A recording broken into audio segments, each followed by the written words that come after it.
So now we have all of our 5 variables. Well, not exactly defined, but we know what we need to do to get them. And so let's just start with delta x, because that's our first formula here. So let's just start with delta x. So for delta x, we want to calculate the area of this trapezoid. And how do we do that? So to calculate the area of a trapezoid, you can obviously use base times height, base times height, and then base plus height, top base plus bottom base times height thing divided by 2. However, we can also do this in another method. So how about if I drew this line here? So I want to make this a rectangle, because rectangles are easy to do, and I make these 2 triangles congruent. And then I can copy and paste this triangle over here. So copy and paste. Now I have a rectangle. So I want the area of this rectangle, because that's equal to the area of my trapezoid. So my area of the rectangle is base times height, which is just 3. My time interval, so that's just t. The base is my time interval. My height is the average of my initial and final velocity. So why is that? You want these 2 triangles to be congruent, so you can shift this over here and make it a rectangle, right? So in order for the 2 triangles, if 2 triangles are congruent, their side lengths are all congruent. So this side here is equal to this side. However, this side is parallel to this, and they're equal. So you have 2 sides which are equal, and they sum up to 6, because 11 minus 5 is 6, so the distance here is going to be 6. They sum up to 6, and they're equal. So that means each of them is 3. So 5 plus 3 is going to give us 8 meters per second. So this line here is 8 meters per second. And that's actually just the average of, VI and VF. It also makes sense because when we're calculating velocity, time, and distance using the variables we have, we're actually using the average velocity, the average speed, the average, because that just simplifies problems a lot. So you have the average of the VI and VF. So this is our first formula. In fact, that's just our first formula. It's the same as the one above. So let's just move on to deriving our second formula. Our second formula here relates to the slope of this, because it's acceleration. So acceleration is the gradient or slope of this line here, right? So how do we use this? So for the point slope, so we can use the gradient form here. So we have y2 minus y1 over x2 minus x1. And that's the gradient. We have 2 points here already. So we have 0, 5, and we have 3, 11. So y2 is 11, and that's just the final velocity. y1 is the initial velocity, 5. So we have VF minus VI. x2 is our final time. It's our ending time. X1 is our starting time. So that's just a time interval there. So we have A equals XF minus VI over T, right? So basically we know that if we just multiply both sides by T, we have AC is equal to VF minus VI. And from that, we know if we add both sides by VI, we have VF is equal to VI plus AT. So now we have with the second formula. And if we just derive the third formula is also centered as delta x. So we want to figure out what delta x is again. We want another way of figuring out the area of the trapezoid. So what's another way to figure out the area of the trapezoid? Another way is, what if we just split this? So I just use a different color. What if you just split this trapezoid into a rectangle and then a triangle, and then we just calculate the rectangle and the triangle, and we sum the areas up, then we end up with a trapezoid, right? So we have the area of the rectangle. So what is that? That's base times height. The base is time interval. The height here is 5, so that's just the VI.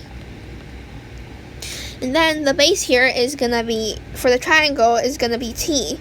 The height is, well, VF minus VI, right? It's this interval here, VF minus VI.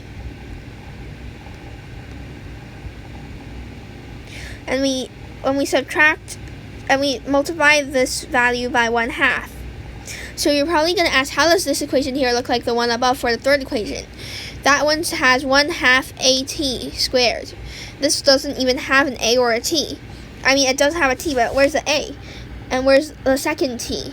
So we have AT squared. So basically, from the formula above, we know that. So deriving this, we know that AT is equal to VF minus VI. So if we just plug AT here, the problem's solved. So we just have delta X is equal to VIT plus 1/2 AT squared, because VF minus VI is equal to AT. So AT times T is AT squared. 1/2 times AT squared is 1/2 AT squared. So that's our third formula. Now let's derive our fourth formula. So our fourth formula is going to be another way of figuring out delta X. So this time we're going to figure out the area of this large rectangle here, and then we're going to subtract that from the area of this triangle to get the trapezoid.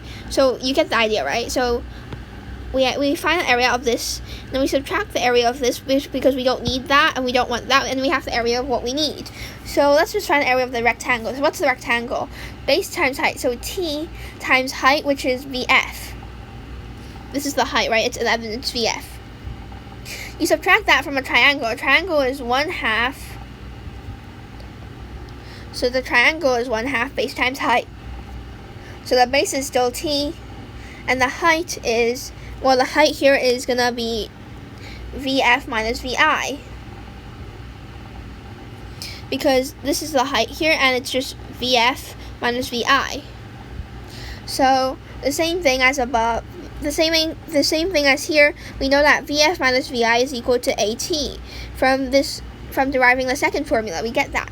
So we have delta X is equal to VFT minus 1/2 AT squared. Now up to our fifth formula. Our fifth formula looks a bit weird. It has squares of the velocity, and we can't exactly represent the squares of velocity on our velocity time graph. However, we have the second equation, and we can square that. So this is our second equation. So what about if we square it? We have VF squared is going to be equal to VI squared plus 2VIAT plus A squared plus T squared. Plus A squared times T squared.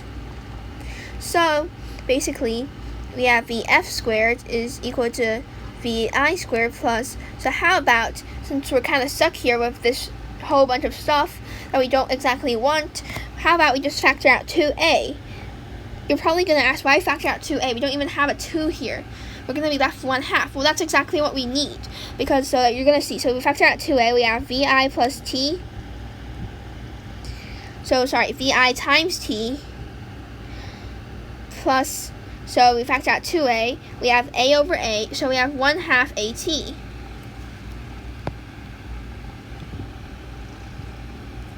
So we have 1/2 AT. So however, now we're stuck with this big blob of stuff here. However, from the third formula, we know that, 1/2 AT squared, because we didn't factor out a T squared here. So we have 1/2 VIT plus 1/2 AT squared. However, from the third formula, what is this? So we have 1/2 VIT plus 1/2 AT squared is equal to delta X. So we can just replace this with delta X. And you have VF squared is equal to VI squared plus 2A delta X. And this is indeed our fifth formula. So we've derived all 5 of our formulas for the big 5 kinematic equations with an example. So you can also try deriving this if you still don't understand it. And as you derive it, you can also try to write down the process of your thoughts. So thank you.